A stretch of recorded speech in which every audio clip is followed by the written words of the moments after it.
Hi friends, आप अपने screen पर देख रहे हैं डॉक्टर सुबोध चंद्र सिंह को GSMP clinic and news channel के अंतर्गत। आज के खास वीडियो में यदि आपको लेप्रोसी की बीमारी है यानी कुष्ठ रोग, सुनबहर, कोढ़ की बीमारी है तो आज आपके लिए खास वीडियो है। पिछले कई दिनों से यदि आपको बुखार रह रहा है, आपको एलर्जी की बीमारी रह रही है यानी हल्के हल्के बुखार या ज़्यादा बुखार, लाल दाने या चकत्ते के साथ साथ में बुखार आना, यानी बुखार जब आपको आए, फीवर आए, उसके साथ में लाल लाल दाने, चकत्ते आना, ये बहुत दिनों तक रहने के कारण कई बीमारियों को जन्म दे सकता है, जिसमें कुष्ठ रोग एक प्रमुख है। लंबे समय तक बीमारी बुखार रहने के कारण, एलर्जी के कारण ये आपको प्लेटलेट्स को घटा सकता है, खून की कमी को कर सकता है, जिससे आपका हाथ पांव का उंगली टेढ़ा हो सकता है। कई बार हम देख रहे हैं कि जो लेप्रोसी के मरीज हैं उनमें ये बीमारी, आपको एलर्जी और ये बुखार की बीमारी लगातार रह रहा है। इसमें सिट्रीजिन और कई तरह के दवाओं का सेवन करके आराम तो कर लेते हैं, लेकिन लगातार कई वर्षों से रहने के वजह से बीमारी को और जटिल बना देता है। यदि आप चाहते हैं कि बीमारी आपका जटिल ना हो और कुष्ठ रोग जैसे भयंकर बीमारी से सदा के लिए मुक्ति मिल जाए, तो आपको ये एलर्जी की बीमारी को जड़ से मिटाना होगा। ये एलर्जी की बीमारी और लगातार बुखार को खत्म करना ही एकमात्र लक्ष्य रहना चाहिए। सबसे पहले ये बीमारी का तो लेप्रोसी का इलाज होगा ही, जैसा कि पिछले वीडियो में हमने आपको बताया था कि हाइड्रोकोटाइल 2 से 4 बूंद आपको 1 चम्मच पानी के साथ दिन में 3 बार कुछ दिन तक लेनी चाहिए।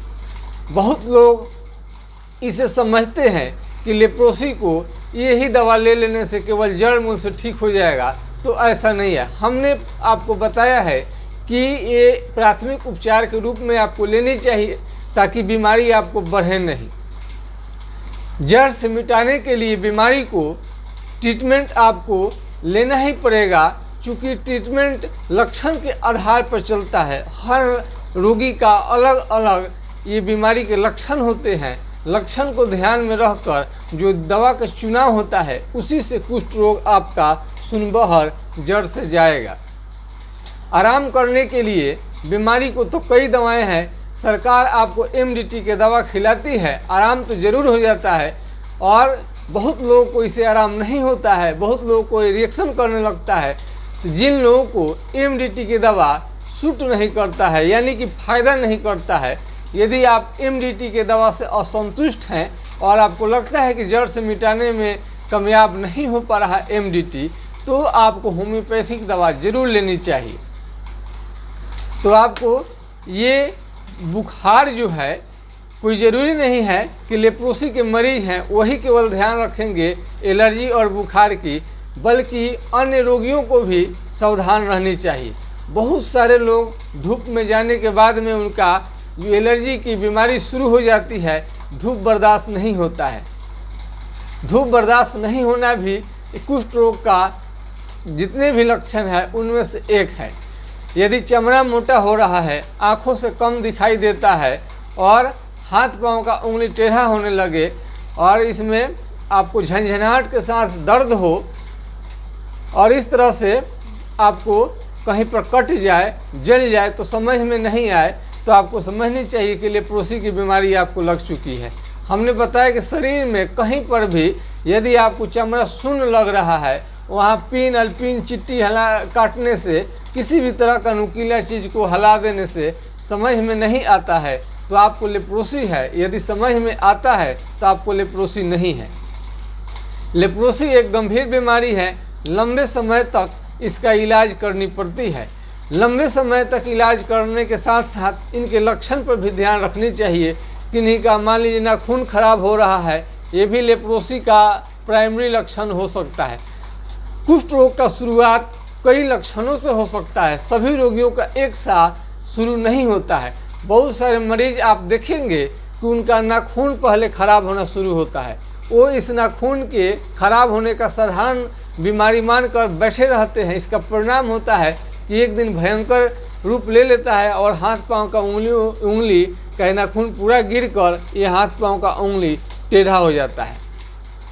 लेप्रोसी एक साधारण बीमारी तब है जब आप शुरू में ही इसका लक्षण जानकर इलाज ले लेते हैं। लेप्रोसी और लिकोडर्मा, लिकोडर्मा आप बार बार हम कहते हैं कि सुनबहरी जो है वो एक कुष्ठ रोग है जिसमें चमड़ा सुन्न होता है, सफ़ेद दाग होता है, वो आपको कुष्ठ रोग नहीं है। उसका अंग्रेजी में सफ़ेद दाग को आपको लिकोडर्मा कहते हैं। बहुत सारे मरीज आप सोचते हैं कि लिकोडर्मा है, इसमें दूध नहीं पीनी चाहिए, दूध से इसका कोई संबंध नहीं है। ये आपको लेप्रोसी में और कुष्ठ रोग में किसी भी तरह का परहेज करने की ज़रूरत नहीं रहता है। आपको लक्षण के अनुसार आप दवा लेते हैं तो अवश्य ही कुष्ठ रोग खत्म हो जाता है। यदि हाथ पांव का उंगली आपका टेढ़ा हो रहा है और बुखार आपको लगातार आ रहा है तो इसकी भी आपको ज़रूर बतानी चाहिए। और बुखार यदि ठीक हो जाए, एलर्जी ठीक हो जाए तो कुष्ठ रोग को जड़ से मिटाने में बहुत जल्दी कामयाबी मिल जाती है। जब तक आपको एलर्जी और बुखार रहेगा कुष्ठ रोग ठीक होने का नाम नहीं लेगा। तो सबसे पहले इसकी भी चर्चा अवश्य करें। कुष्ठ रोग हो रहा है, आप देखें कहीं एलर्जी के कारण तो नहीं हो रहा है। मैं समझता हूं कि आज के वीडियो आप लोगों को पसंद आया होगा। यदि पसंद है तो लाइक से सब्सक्राइब जरूर करेंगे और इसमें लक्षण जरूर देखें। कोई घाव ठीक नहीं होता है, ज़रूर इसके बारे में जानें। और कोई अगर जल जाए तभी भी समझ में नहीं आता है। चेहरा का बदरूप होना, चमड़ा का मोटा होना, ये प्राइमरी लक्षण है। धूप में निकलने से दिक्कत होना और झंझनाहट के साथ दर्द होना, ये तमाम तरह का लक्षण है। इसे आपको ज़रूर नोट करनी चाहिए। जय हिंद, जय भारत।